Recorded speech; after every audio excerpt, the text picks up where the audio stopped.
Au nom du Père, du Fils et du Saint-Esprit, ainsi soit-il. Ce sermon s'adresse particulièrement à ceux qui ne pourront peut-être pas assister à la fête du Très Saint Sacrement, mais qui souhaitent s'y joindre de cœur en raison de leur attachement à Jésus hostie. Il est en effet une fête importante auquel tout catholique est profondément attaché, c'est la fête du Très Saint Sacrement. Qu'y a-t-il en effet de plus beau, de plus divin que le Saint-Sacrement de l'Eucharistie? Qu'est-ce que notre Seigneur pouvait faire de plus grand pour manifester sa charité, son amour pour nous, et en même temps de plus efficace, de plus évident, que de nous laisser, sous les apparences du pain et du vin, son corps, son sang, son âme et sa divinité. À l'occasion de la messe du Très Saint Sacrement, dans l'épître, le graduel, l'Alléluia, l'Évangile, nous avons l'occasion d'affirmer notre foi dans la Sainte Eucharistie. Et Dieu sait si cette foi est mise à l'épreuve aujourd'hui par l'attitude, par le manque de respect qu'on a vis-à-vis du Très Saint Sacrement. Alors nous devons nous aussi affirmer davantage, plus que jamais, cette foi dans la Très Sainte Eucharistie. C'est la raison peut-être pour laquelle certains, justement, n'ont pas de messe, en raison de cette attache à Jésus, parce qu'ils préfèrent ne pas assister à des messes qui sont sacrilèges et qui offensent le Christ. Et pour ceux qui peuvent l'honorer, il y a cette tradition de manifester notre foi, notre adoration autour de Jésus dans l'Eucharistie. C'est cette pratique, cette coutume de l'adorer publiquement dans les villages, dans les petites cités, dans les grandes cités, dans les maisons religieuses, dans les monastères. Partout, vous voyez, on a honoré l'Eucharistie en cet jour de la fête du Saint-Sacrement.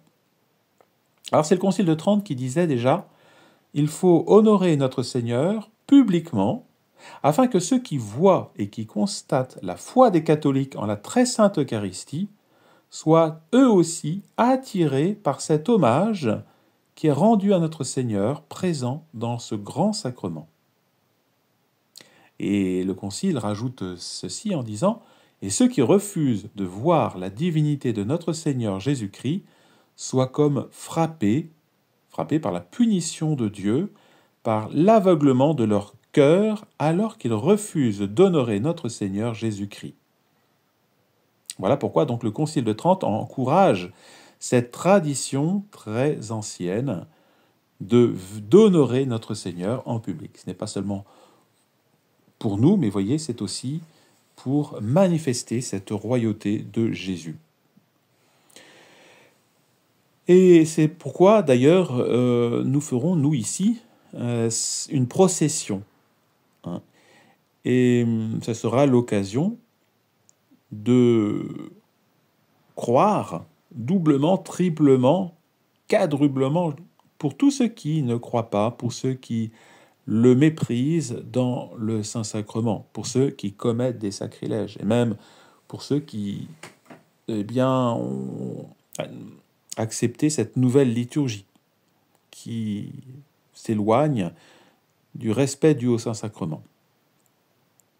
Alors, cet acte de foi, bien sûr, il faut le demander à notre Seigneur. Seigneur, je crois, mais augmentez la foi dans mon âme. Parce que c'est cela qui est le fondement et la preuve de notre religion. Pourquoi? Parce que c'est l'Écriture qui le dit. Peut-il y avoir une religion où Dieu s'est fait plus proche des hommes que dans la religion catholique? C'est parce que elle est la vraie religion, parce que Dieu ne croit pas s'abaisser en venant vers nous et en se donnant lui-même à nous, dans sa chair, dans son sang. Dieu ne s'abaisse pas, il reste Dieu. Donc c'est nous qui devons manifester notre respect, notre adoration vis-à-vis de Dieu. Ce n'est pas parce que Dieu agit dans la simplicité et dans l'amour et dans la charité à notre égard que nous devrions le mépriser. Bien au contraire, nous devons le remercier, lui rendre grâce d'avoir cette charité, cet amour infini, cet amour divin de demeurer près de nous.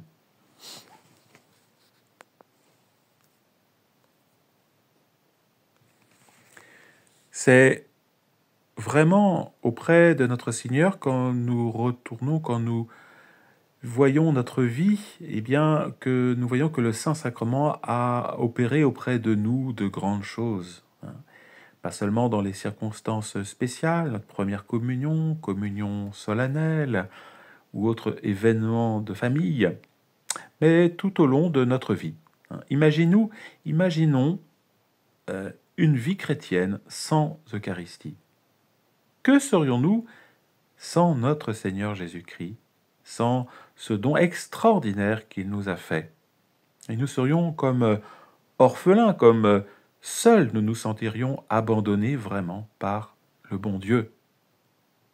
Même ceux qui ne viennent pas habituellement à la messe, eh bien, en seraient affectés.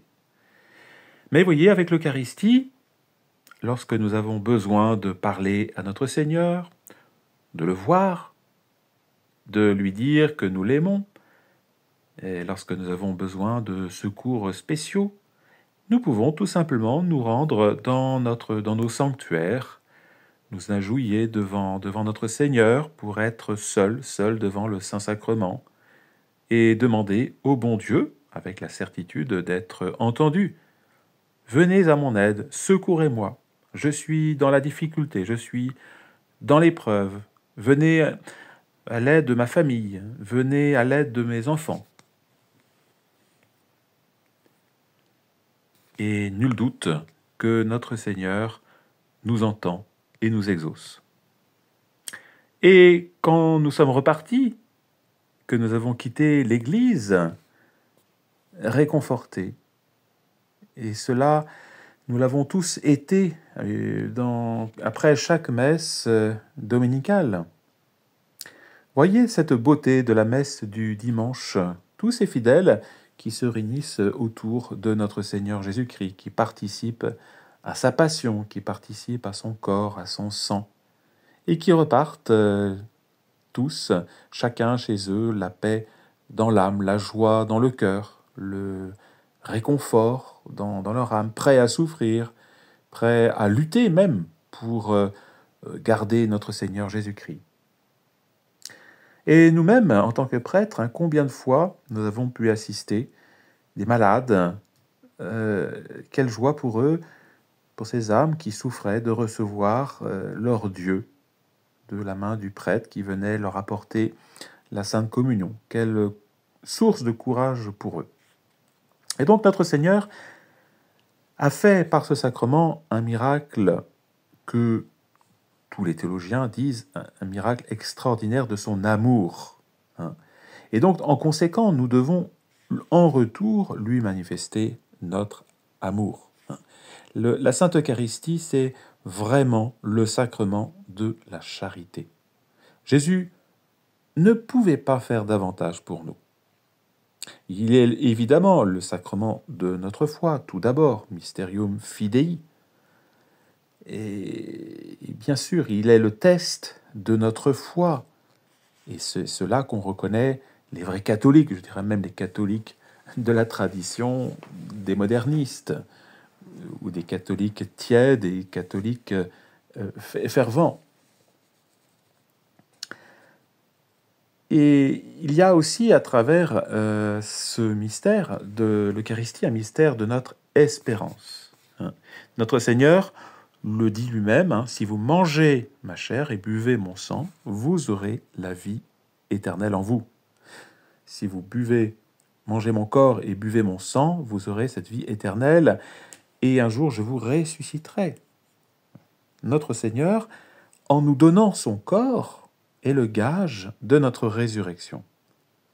C'est déjà par la mendication, en le recevant lui, que nous possédons en nous déjà les prémices de la vie éternelle. Il y aura dans nos âmes ce germe de la résurrection de nos corps pour l'éternité. Et parce que nous aurons communié, nous aurons cherché à communier fréquemment, parce que nous avons été vraiment unis à notre Seigneur dans l'Eucharistie, que, eh bien, il nous ressuscitera le dernier. Et puis notre Seigneur, dans l'hostie, est le gage, le signe, le symbole de la charité. Pourquoi notre Seigneur donc a choisi ces éléments du pain et du vin? Eh bien parce que une des raisons, c'est que le pain, c'est le fruit de grains qui sont écrasés ensemble, qui sont moulus pour faire un pain. Il faut moudre. Il faut unir ces grains de telle façon qu'ils ne fassent plus qu'une pâte et qu'en quelque sorte, ils ne fassent qu'un seul pain. Donc l'Eucharistie, c'est l'image de cette union de tous les fidèles dans cette espèce de pain qui apparaît à nos yeux et qui est justement le fruit de cette union. Et il en est de même pour le vin. Il faut unir tous les grains de la grappe de raisin pour produire du vin. Et c'est cette union qui se fait le vin, qui se produit le vin. Notre Seigneur donc a voulu choisir ces éléments pour nous montrer que nous devons être unis pour nous transformer aussi en notre Seigneur Jésus-Christ. Si nous n'avons pas la charité en nous, si nous ne sommes pas unis entre nous, quelles que soient, je dirais, nos petites misères, eh bien notre Seigneur ne pourra pas être efficacement en nous. Non, ce n'est pas possible, c'est vraiment impossible. Notre Seigneur ne peut pas entrer dans une âme qui n'a pas la charité. C'est une fausse union. Par conséquent, nous devons toujours mettre nos âmes, vous voyez, dans des sentiments de charité. Et on est vraiment affligé ou parfois de voir des âmes qui se nourrissent de l'Eucharistie presque tous les jours et qui n'arrivent pas à être dominées par la vertu de charité. Elles ont besoin de critiquer, de blablater, de se diviser, de faire des jugements téméraires, de manifester leur antipathie vis-à-vis de personnes auxquelles elles devraient manifester au minimum quelques signes de sympathie, de dilection. Alors, prenons en cette fête du très Saint-Sacrement, prenons cette résolution. Pour nous qui voulons être fidèles à la tradition catholique, qui voulons garder la foi dans la Sainte Eucharistie, de garder, bien sûr, donc les fruits de cette Eucharistie. Il ne suffit pas, vous voyez, de garder la foi. Il ne suffit pas de dire que nous sommes attachés à la tradition, à la foi, à l'espérance. Mais il faut vraiment que nous éprouvions et que nous ayons en nous tous les fruits. Et ces fruits de charité qui sont si bons, qui manifestent d'une façon évidente la présence de notre Seigneur Jésus-Christ en nos âmes. Pourquoi aujourd'hui le monde tombe-t-il dans une folie diabolique de haine, de guerre, de division? Tout simplement parce que le fond du problème, c'est que les âmes ne sont pas unies à notre Seigneur et ne peuvent pratiquer la charité.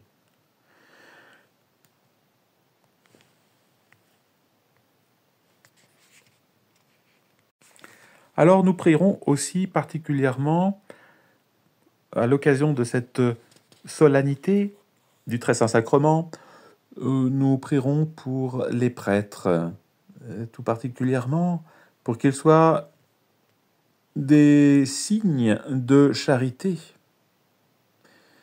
qu'ils manifestent véritablement, qu'ils vivent de notre Seigneur par leur patience, par leur condescendance, par leur amour, par leur humilité, leur simplicité, qu'ils aient un cœur rempli de miséricorde pour ceux qui s'approchent d'eux à travers le confessionnal, Et par exemple, que ce ministère de la confession soit une belle manifestation de la charité du prêtre, même si il doit y passer du temps, écouter bien des misères. Et puis enfin, remercions la très sainte Vierge Marie. On ne peut pas penser au Saint-Sacrement sans en même temps penser à la très sainte Vierge Marie. Parce que si la Vierge Marie bien n'avait pas prononcé son fiat, nous n'aurions jamais eu notre Seigneur, nous n'aurions jamais eu le Saint-Sacrement. C'est parce qu'elle a prononcé son fiat avec toutes ses conséquences douloureuses, toute cette passion, cette mort du Christ, etc., que nous avons aujourd'hui cette joie, ce bonheur de posséder notre Seigneur dans nos tabernacles, sur nos autels et enfin dans nos cœurs, ainsi soit-il. Au nom du Père, du Fils et du Saint-Esprit, ainsi soit-il.